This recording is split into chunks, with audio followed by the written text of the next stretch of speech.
ਸਤਿ ਸ਼੍ਰੀ ਅਕਾਲ, ਮੈਂ ਸੋਮ ਸਹੋਤਾ। ਤੁਸੀਂ ਵੇਖ ਰਹੇ ਹੋ ਏਵਨ ਪੰਜਾਬੀ ਟੀਵੀ। ਦਿੱਲੀ ਦੇ ਮੁੱਖ ਮੰਤਰੀ ਅਰਵਿੰਦ ਕੇਜਰੀਵਾਲ ਜੀ ਨੂੰ ਬਕਾਇਦਾ ਤੌਰ ਤੇ ਸੀਬੀਆਈ ਵੱਲੋਂ ਭੇਜੇ ਗਏ ਆ ਸੰਮਣ। ਪੁੱਛਗਿੱਛ ਲਈ ਬੁਲਾਇਆ ਗਿਆ ਔਰ ਸ਼ਰਾਬ ਘੁਟਾਲੇ ਦੇ ਵਿੱਚ ਜੋ ਮਨੀਸ਼ ਸਿਸੋਦੀਆ ਦੇ ਨਾਲ ਇਹਨਾਂ ਦਿਨਾਂ ਵਿੱਚ ਜੋ ਪੁੱਛਗਿੱਛ ਚੱਲ ਰਹੀ ਆ, ਉਸ ਦੇ ਤਹਿਤ ਹੀ ਦਿੱਲੀ ਦੇ ਮੁੱਖ ਮੰਤਰੀ ਅਰਵਿੰਦ ਕੇਜਰੀਵਾਲ ਜੀ ਨੂੰ ਬਕਾਇਦਾ ਤੌਰ ਤੇ ਉਹਨਾਂ ਨੇ ਪੁੱਛਗਿੱਛ ਲਈ ਬੁਲਾਇਆ ਹੈ। ਲੇਕਿਨ ਮੈਡਮ ਆਤਿਸ਼ਾ ਜਿਹੜੇ ਕਿ ਦਿੱਲੀ ਦੇ ਮੰਤਰੀ ਨੇ, ਉਹਨਾਂ ਨੇ ਦੱਸਿਆ ਕਿ ਇੱਕ ਪੈਸੇ ਦਾ ਵੀ ਘੁਟਾਲਾ ਜਿਹੜਾ ਹੈ ਉਹ ਨਜ਼ਰ ਨਹੀਂ ਆ ਰਿਹਾ। ਪੂਰੀ ਦੀ ਪੂਰੀ ਪ੍ਰੈਸ ਕਾਨਫਰੰਸ ਜਿਹੜੀ ਉਹ ਕੀਤੀ ਹੈ ਔਰ ਕਿਤੇ ਨਾ ਕਿਤੇ ਸਵਾਲ ਖੜੇ ਕੀਤੇ ਨੇ ਜਾਂਚ ਏਜੰਸੀਆਂ ਤੇ। ਤੁਸੀਂ ਇਸ ਪੂਰੀ ਪ੍ਰੈਸ ਕਾਨਫਰੰਸ ਨੂੰ ਵੇਖ सकते हो।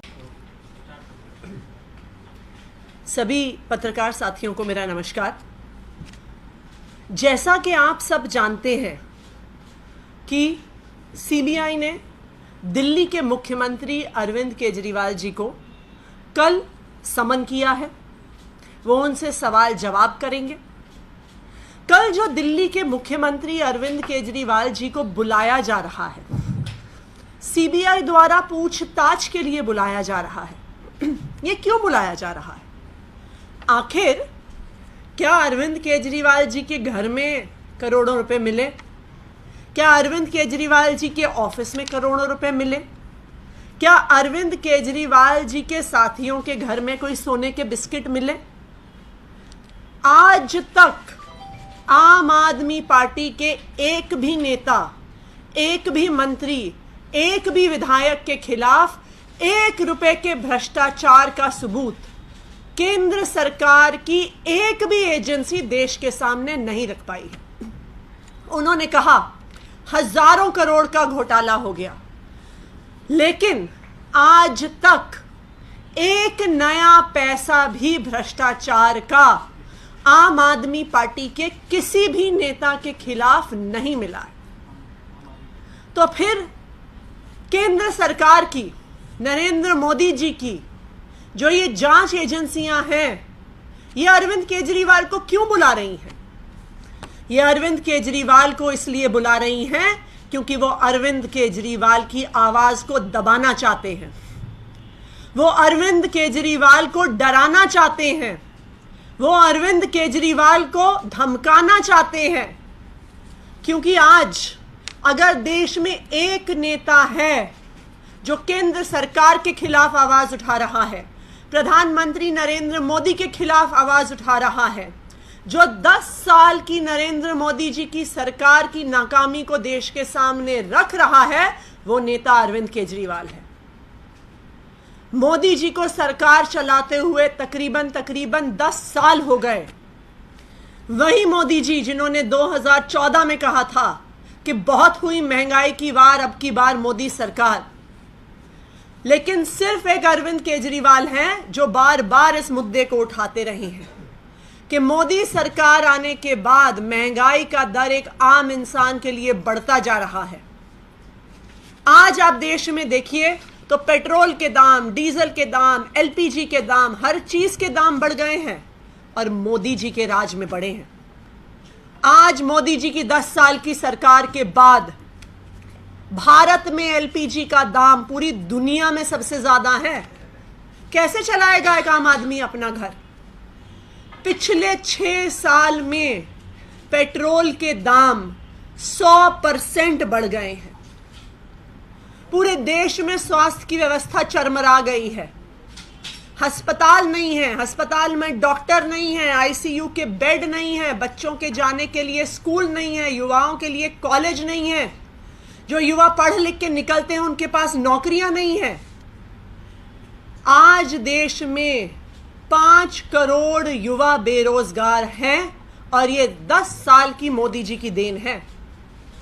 आज देश में हमारे 22 करोड़ लोग कुपोषित हैं, ये मोदी जी की देन है। तो अगर देश की जनता गरीब होती जा रही है, महंगाई से मार खा रही है, अपना घर नहीं चला पा रही है, तो देश का पैसा जा कहां रहा है? और देश का पैसा कहां जा रहा है, इस पर सवाल उठाने वाला आज के दिन में एक ही आदमी है, अरविंद केजरीवाल, और एक ही पार्टी है, आम आदमी पार्टी, जो बार बार इस मुद्दे को उठा रही है कि जब देश की जनता गरीब हो रही है तो मोदी जी के दोस्त अमीर होते जा रहे हैं। मोदी जी के ही दोस्त हैं जो 2014 में जिनके पास 60,000 करोड़ का उनकी आमदनी, उनकी नेटवर्थ थी, और मोदी जी के प्रधानमंत्री बनने के बाद उनके खास दोस्तों की नेटवर्थ 11 लाख करोड़ हो जाती है।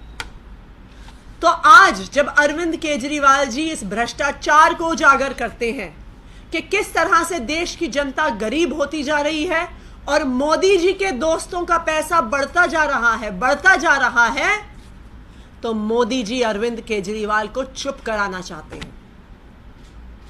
जब अरविंद केजरीवाल दिल्ली की विधानसभा के पटल पर मोदी जी के भ्रष्टाचार का परत दर परत खुलासा करते हैं, तो मोदी जी अरविंद केजरीवाल को चुप कराना चाहते हैं। जब अरविंद केजरीवाल ये पूछते हैं कि 6 शेल कंपनियों से जो मॉरिशस के एक ही पते पर हैं से मोदी जी के दोस्तों की कंपनियों में जब काला धन आता है उस पर जांच क्यों नहीं होती, उस पर जेपीसी क्यों नहीं बैठती, इसलिए मोदी जी अरविंद केजरीवाल को धमकाना चाहते हैं। जब अरविंद केजरीवाल ये पूछते हैं कि क्यों देश के मिडिल क्लास का LIC का पैसा मोदी जी के आदेश पर मोदी जी की दोस्तों की कंपनियों में लगता है और उसके बाद LIC का 50,000 करोड़ रुपया 50 दिन में डूब जाता है, इसलिए मोदी जी अरविंद केजरीवाल को चुप कराना चाहते हैं। लेकिन मैं प्रधानमंत्री मोदी जी से ये कहना चाहती हूं कि आप चाहे आम आदमी पार्टी को, अरविंद केजरीवाल को कितनी धमकियां दे लीजिए, CBI की धमकी दे दीजिए, ED की धमकी दे दीजिए, जेल डालने की धमकी दे दीजिए, फांसी पे टांगने की धमकी दे दीजिए, लेकिन आम आदमी पार्टी इस देश की जनता की आवाज उठाती रहेगी। आम आदमी पार्टी बढ़ती हुई महंगाई के खिलाफ आवाज उठाती रहेगी। आम आदमी पार्टी बच्चों की अच्छी शिक्षा के लिए आवाज उठाती रहेगी। आम आदमी पार्टी आपके भ्रष्टाचार के खिलाफ आवाज उठाती रहेगी और आम आदमी पार्टी उस भ्रष्टाचार के जांच की मांग भी करती रहेगी। अगर प्रधानमंत्री नरेंद्र मोदी जी को ये लगता है कि वो CBI बुला के, ED द्वारा बुला के आम आदमी पार्टी और अरविंद केजरीवाल की आवाज को दबा सकते हैं, तो मैं मोदी जी को कहना चाहूंगी कि आम आदमी पार्टी डरने वाली नहीं है, आम आदमी पार्टी चुप होने वाली नहीं है।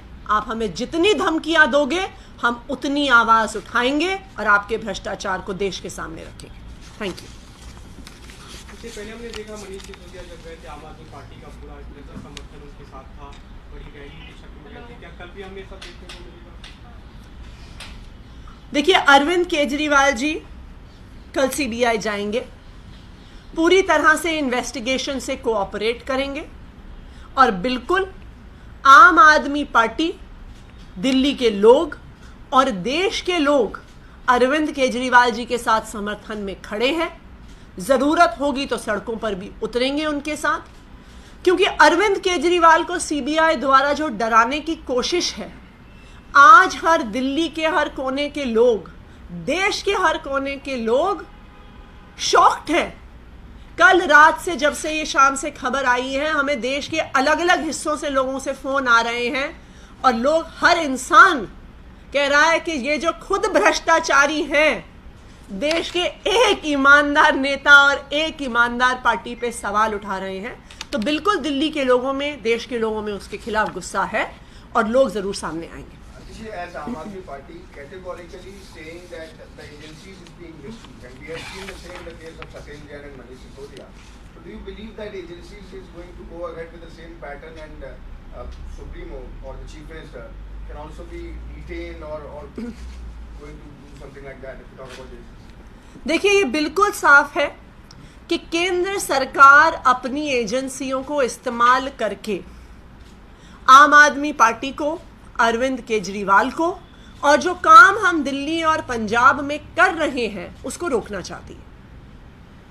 जब से आम आदमी पार्टी दिल्ली में अपना काम करके सफलतापूर्वक एक मॉडल खड़ा करती है, जब से आम आदमी पार्टी पंजाब में सरकार बनाती है, जब आम आदमी पार्टी एक राष्ट्रीय पार्टी बनती है, जब आम आदमी पार्टी और अरविंद केजरीवाल की लोकप्रियता पूरे देश में बढ़ती है, तो प्रधानमंत्री नरेंद्र मोदी को डर लगता है।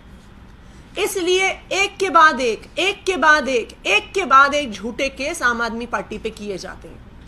आप देखिए किस तरह से एक के बाद एक, चाहे सीबीआई हो, ईडी हो, दिल्ली पुलिस हो, इनको मिसयूज किया जाता है। और दूसरी तरफ जब भारतीय जनता पार्टी के नेताओं के घर से 8 करोड़ रुपए नकद बरामद होता है, तो भारतीय जनता पार्टी के नेता खुले घूमते हैं। दूसरी तरफ मनीष सिसोदिया हैं, जिनके घर से, गांव से, लॉकर से, रिश्तेदारों के घर से, ऑफिस से एक नया पैसा नहीं मिलता, लेकिन मनीष सिसोदिया जेल में है। तो ये तो बिल्कुल साफ है कि एजेंसियां जांच नहीं कर रही हैं। एजेंसियां केंद्र सरकार के विरोधियों को दबाने की, धमकाने की, डराने की कोशिश कर रही हैं।